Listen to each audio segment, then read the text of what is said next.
உப்பு கலந்து நம்ம உணவு சமைச்சு சாப்பிட்றோம்ல, இது உடல் உழைப்புக்கு எதிரானது.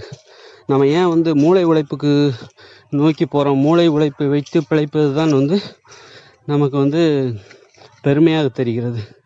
உடல் உழைப்பு நமக்கு தாழ்வாக தெரியும். இதுக்கெல்லாம் காரணம் உப்பு சமைச்சு உப்பு கலந்து சமைக்கப்பட்ட உணவுகளை சாப்பிடுவது தான் காரணம்.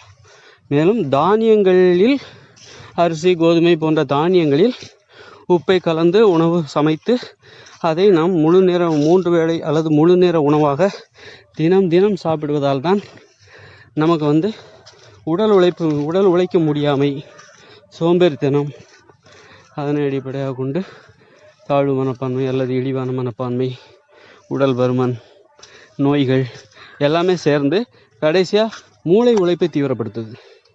மூளை உழைப்பை வைத்து பிழைக்கணும்னா உடல் உழைப்பு மீது ஒரு தடை போடணும்.